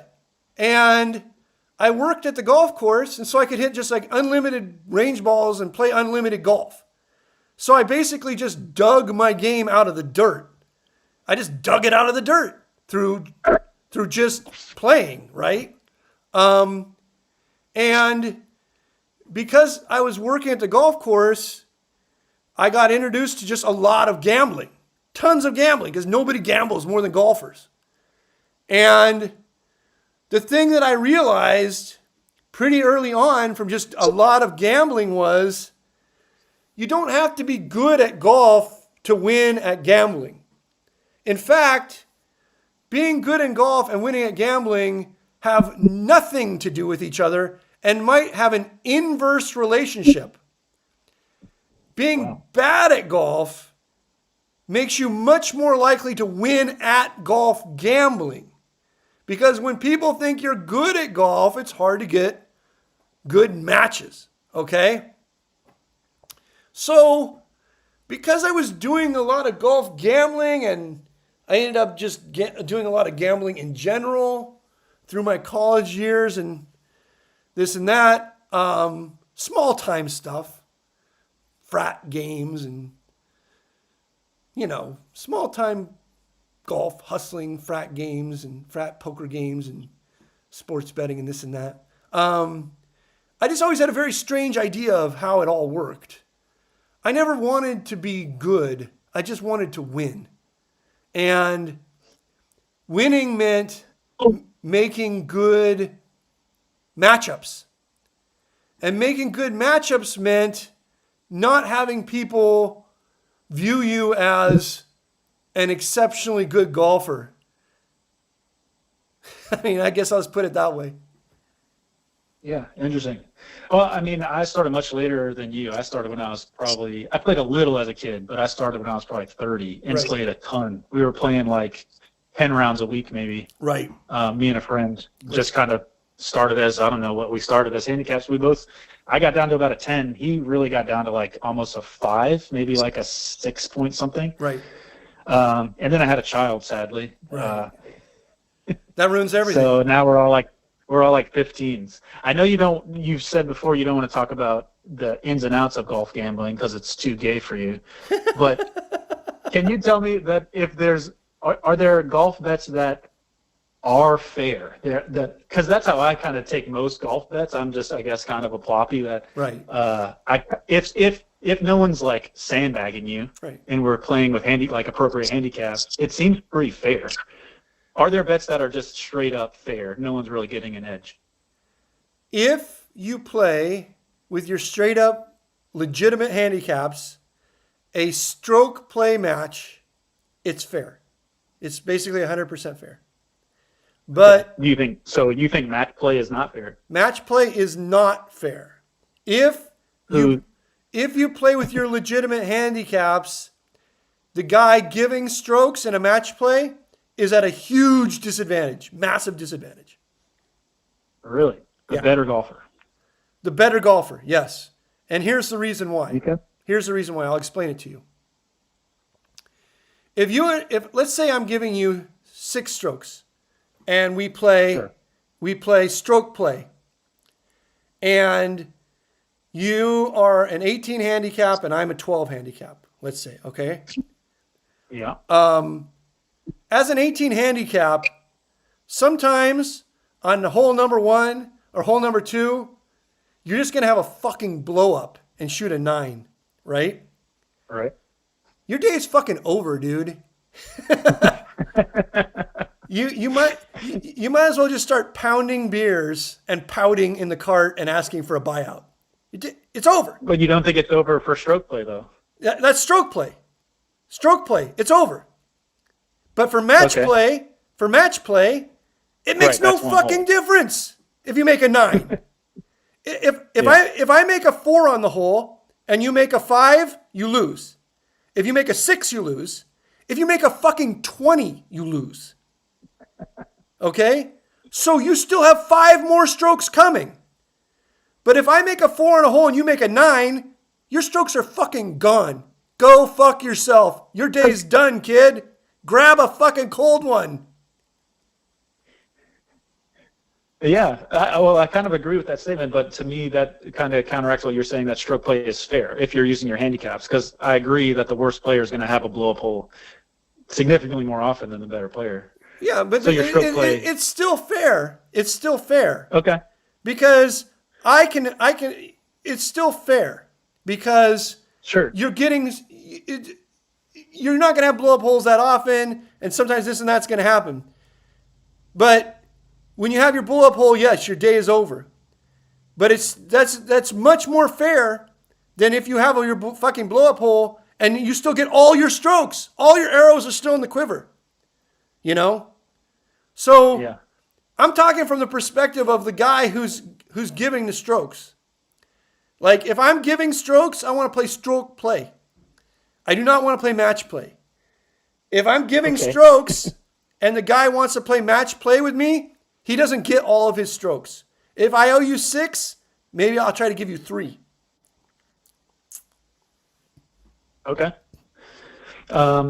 We've played this with this other guy. He invited us to a very nice course. And they were playing all sorts of side games. And honestly, like by the end of it, I really felt like he was kind of getting us, but he was letting us play the round for free. So I just kind of like took it. Right.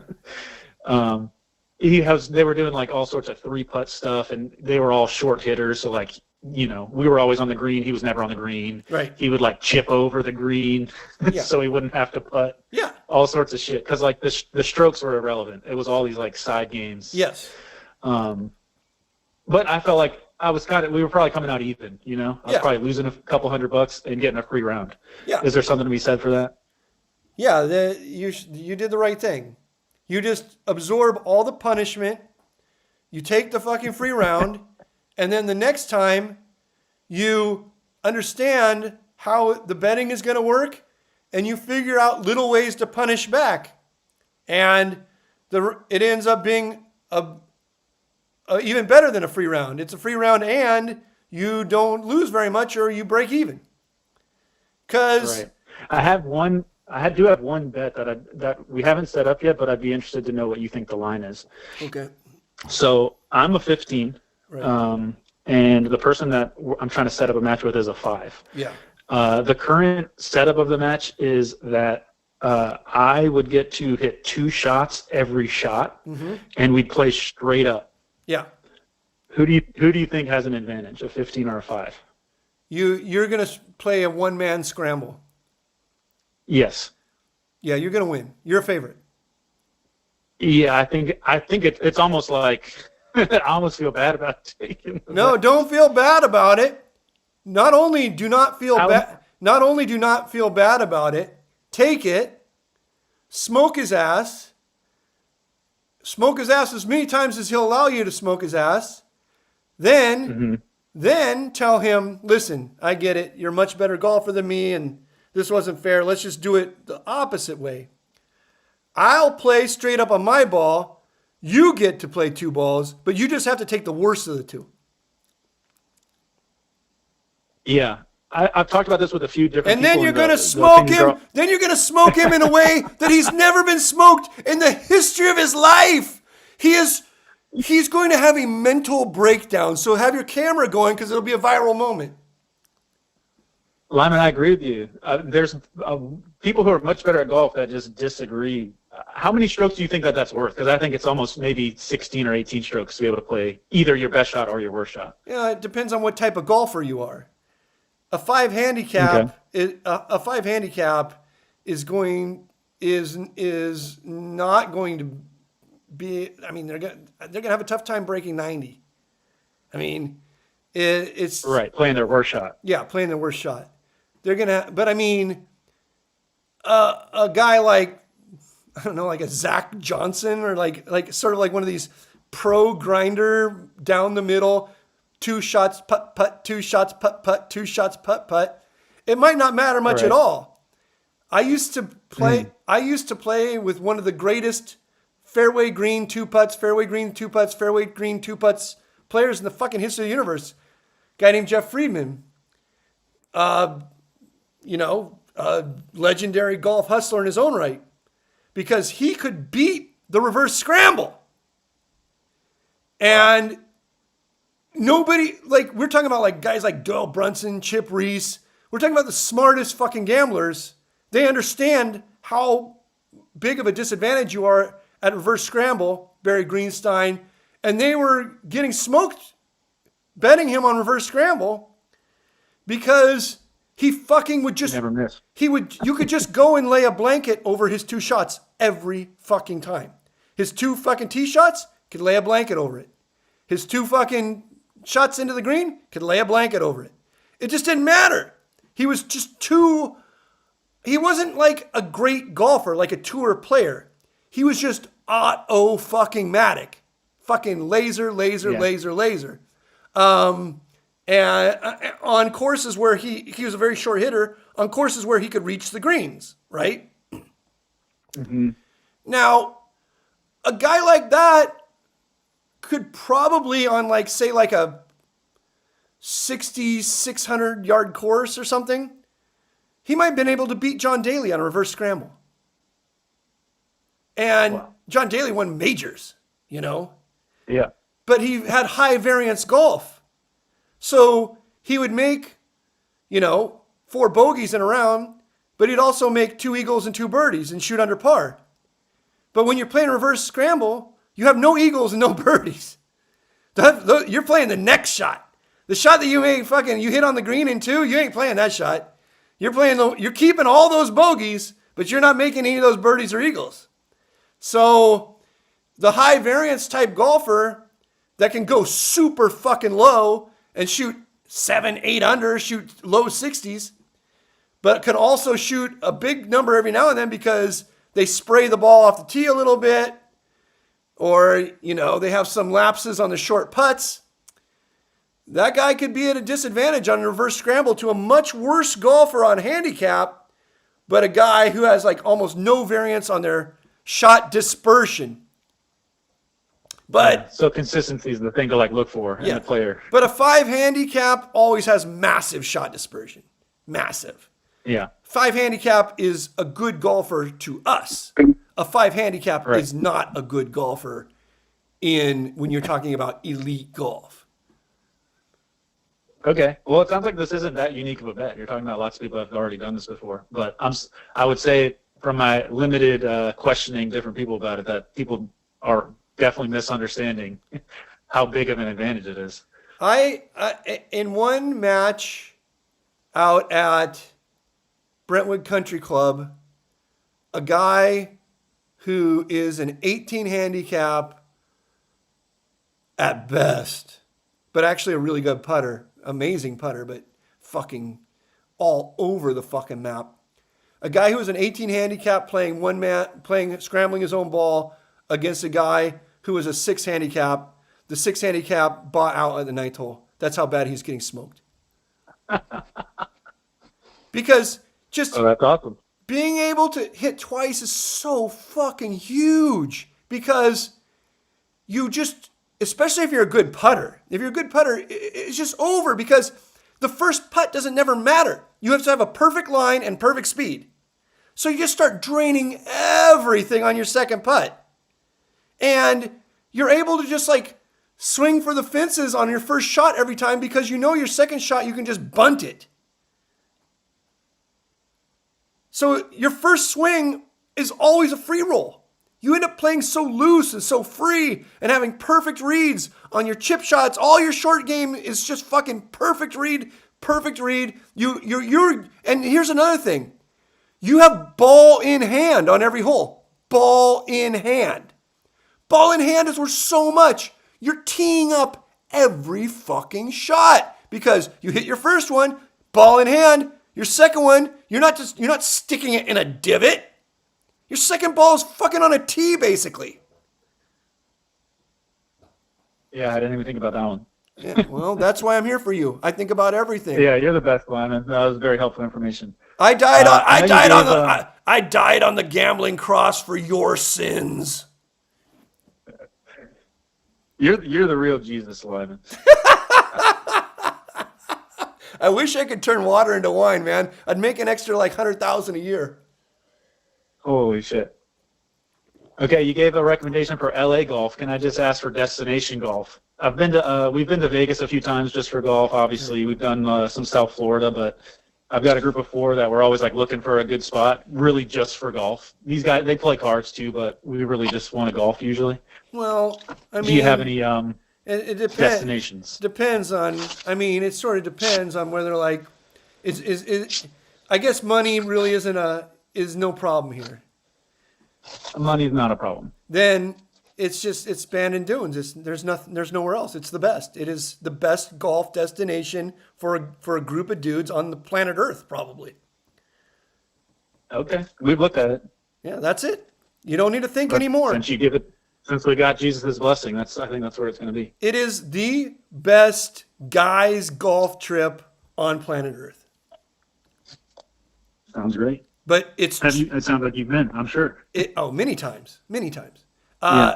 But it is And it just lives golf. up to the standard. It's just golf, gambling, farting, cussing, and moderate racism. That's it. That's all that's going to happen. Nothing else. They're going to love it. All right. Go enjoy yourself. Hey, thanks, Lyman. I really appreciate it, man. Take it easy, brother. All right, there he goes. 985. All right. Phone lines open 516-259-9515. Let me take a quick look at the chat. Neil Jaworski says Lily is batting 0. Yes, Lily's almost always batting 0. He's obsessed with the stupidest fucking shit. And he's actually a pretty smart guy. But he's just obsessed with the dumbest fucking shit. Like, part of his brain is missing or something. Dustin says, it's a 3-handed poker game, Grimstar. Noodles and Kevin. Who gets first, second? Grimstar, Noodles, and Kevin. Who takes first, second, third in a 3-handed poker game with Noodles, Grimstar, and Kevin? Wow. Okay. Well, I can eliminate one. All right. Noodles is third. 100%. Guaranteed. No chance of winning.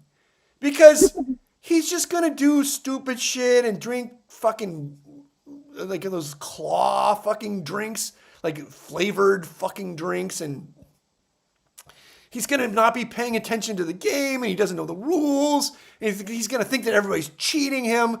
Noodles is third. So now it's heads up between Grimmy and Kevin. Wow. Here's the thing. I think that Kevin is probably a much better technical poker player than Grim. Kevin studies a lot. He tries to be a good poker player. He has strategies that he has discussed with me, and they're pretty solid.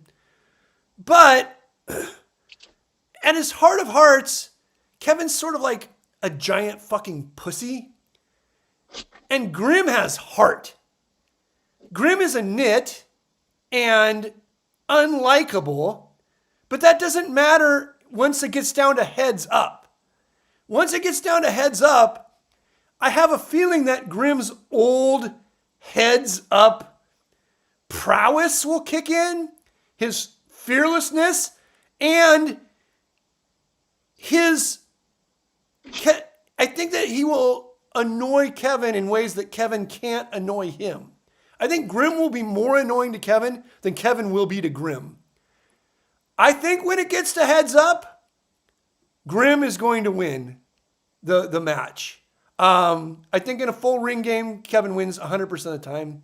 He makes a bigger hourly than Grim. Like take a full ring 5-5 game. Kevin's hourly would probably, a decent full ring 5-5 game, Kevin's hourly is probably something like $3.50 an hour, I'm guessing. And Grimm's is probably more like $1.75 an hour. That would be my guess. Noodles in the full ring. Huh? What's Noodles' win rate in the full ring? I'd say he loses 15 to 20 bucks an hour. After 5 hours, he'd lose $100, 100% on average every single time. Let's see here. Noodle, if you're listening, if you guys ever want to play three-handed, let me know. What do you recommend doing when you go card dead all night and just never seem to get a playable hand? This fucking type on this fucking computer is so tiny, it's like an ant fucking wrote it. What do you do when you go card dead and you never get a playable hand? Nothing. You do nothing. That's what you do. You do nothing. Welcome to fucking poker. What's this guy's name? Nice hand feel 111. Nice hands and feet 111. Whatever this guy's name is. Welcome to fucking poker. Nice hands and feet 111. Yes, it's called a fucking poker game. Most nights, nothing is going to happen. Most nights, literally nothing is going to fucking happen. What separates the biggest winners from the biggest losers is the guys who on nights nothing happens lose nothing because they don't fucking try to do crazy shit and make the game happen. And guys who do try to do stupid shit and make the game happen.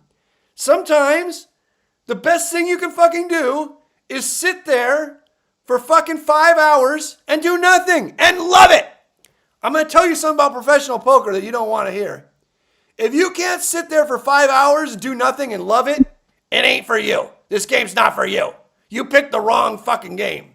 Sitting around for 5 hours doing nothing and loving it is the fucking holy grail of winning poker. It's everything. There is no other thing. There is no second place thing.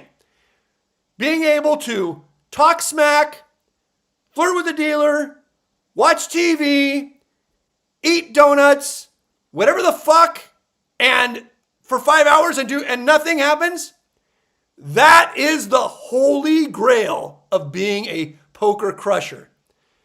What you see on your little videos, your curated hand histories, where it's just like, then I got dealt kings, and then I got all ace jack suited, and then I got... That's not the way the fucking real world works. The way the real world works is nothing fucking happens 90% of the time. And on the 10% of the time, you have to be prepared. You have to be prepared like your life depends on it for that little sliver of time when everything matters.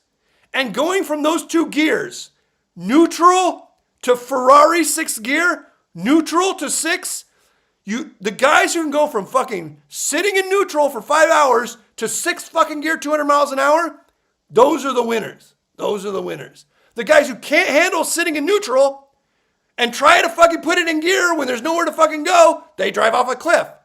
The guys who sit in neutral and then when it's time to go to 6th gear, they just don't have it in them. They don't have the heart to go to 6th gear because they spent so fucking long in neutral, they never maximize their earn. You have to go from fucking neutral to 6th gear. Boom! Like that. Even if you've been sitting in neutral for 5 fucking hours. All right, Grimmy, last topic. What do you got? A little story, I guess I'll share with you guys. I don't want to drop the guy's name exactly, but I just found the article online. I thought they scrubbed it, but I found it. You thought they scrubbed it. And hopefully have a similar story you can follow up with before you end the show. Okay. Let's just sit. I got banned at my local casino. I played a lot of 510 Omaha, and there was a guy. First they called him, oh gosh, I can't say his last name, but I'll say his first name. They called him Pete the Beard, because he had a beard. And then he was a hold'em. Oh, and then he learned the name Omaha, and he became addicted to Omaha, and they changed his name from that to Omaha Pete. Okay. And the game would run around. Okay. And rightly after I got banned, he got banned too. I'm looking at the article here. I guess I got to pay to read it, but the gist of it, and I heard the story before I read the article, and I'm just seeing it now. I guess it's true. I got banned, and then he gets banned later because he was dumping in poker a lot, and then I guess he dumped in blackjack even more and got really, really angry and said something he shouldn't have to the blackjack dealer along the lines of, I'm going to blow this place the fuck up. This is where, Atlantic City? No, it's a upstate New York casino. Okay.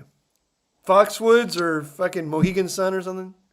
What the fuck? No, you pick it now. Okay. Somewhere in New York. Don't worry about it. All right. Now, have you ever seen or heard of or experienced anything of the sort where someone basically gets banned for life on something just going way, way over the top? Like, normally this guy was pretty well behaved. I can only imagine how much he lost to make this kind of a statement and get arrested on a felony of terroristic threats or whatever. Like, have you ever been around that in the poker world, gambling world, where you got to call in the bomb squad and escort someone out for life? Well, I mean, Or anything of the... I've seen a lot of people get escorted out of the casino, screaming and yelling, saying that they were going to kill people, or, I mean, sometimes they're yelling it at me. And they do get barred for life, like making a physical threat. The casino can't fuck around when you make physical threats, because if everybody can see that you're making physical threats, all the employees and customers, and it's on camera and security. So if they can't fuck around, because if they let you back in, it's a massive liability for them. If they let in a random person and he kills somebody or tries to blow something up, they can be like, whatever, it's a fucking random person. What the fuck do you want from us? We're a public casino. Anyone can walk in here. But if they let in a guy who said he's going to kill people and blow people up, and then he kills people and blows people up, not only are they going to lose their license and they're going to get sued for every fucking dollar they've ever had, people in management are going to jail, okay? So they can't fuck around with that. That can't be fucked around with. And so, yes, any time in my life that I've seen somebody threaten other people, that includes employees, they always get a lifetime ban. Now, if you just threaten another customer, you can almost always get back in. But if you make a threat that includes employees, you're done forever. There's a huge line between customers and employees, because every casino employee wants to sue the casino. There's nothing a casino employee wants to do more than sue the casino. Every fucking casino employee hates the casino with a passion, hates everyone there, is filled with a rage of 1,000 burning suns. And the reason why is because they're just surrounded by money, tons of money, and tons of stupid people having fun with money, and they have no money. It's just like getting smashed in the head with a hammer over and over and over every day at work about how fucking poor you are and how fucking rich everyone else is, including your fucking bosses, who are the dumbest people on earth. Because casino executives and owners are the dumbest people on earth. They're all 100% Trump, by the way, which gives you an idea of how fucking dumb they are. So if I say to another customer, I'm going to beat you up or kill you or something, I could probably come back in a week. But if I say I'm going to beat up or kill people, everyone in the casino, which includes employees or specific employees or security, I'm never coming back ever. Because it's like basically the dream of an employee that I fucking walk back in that place. Because they're going to go straight to HR with a hostile workplace complaint.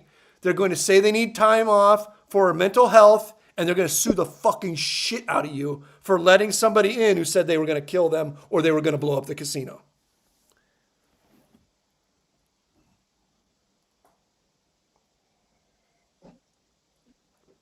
All right, I'll give you one more topic. My bad. I was rushing to eat. What are you drinking tonight? Okay, here we go.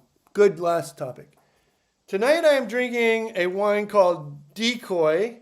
It's a nice Cabernet Sauvignon. It is realistically priced and it is very tasty. So if you like a tasty, realistically priced Cabernet Sauvignon, this is it. This is what I get. What do I get? This is what I get.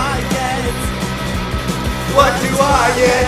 Whoa, what do I get? Cabernet Sauvignon's what I get.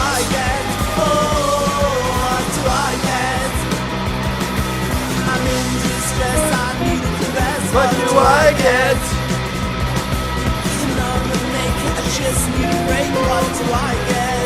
Goodbye. What do I get? Whoa, what do I get? Thanks everybody for showing up. Thanks Dustin. Thanks Officer Justice. Thanks Lily Fusion. Thanks 952. Thanks 305. Thanks Nice Hands and Feet 111. Oh, I don't fucking know. Hank Duncan. Scott Noodles. Everybody who fucking called in. Everybody in chat. I can't wait to hear from you all next week on the world famous Pokersesh. Get your calls ready. Without calls, there is no show. Believe it or not, I do not make any preparations for the show. No preparations. I do not prepare. Without calls, there is no show.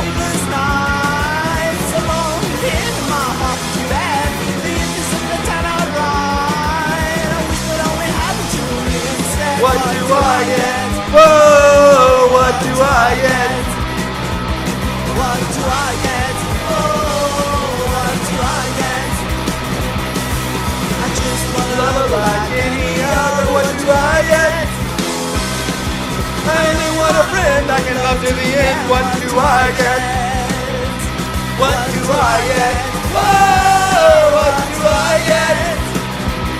What do I get? Oh, what do I get?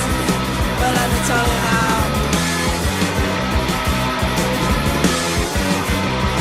What do I get? What do I get? What do I get? No love.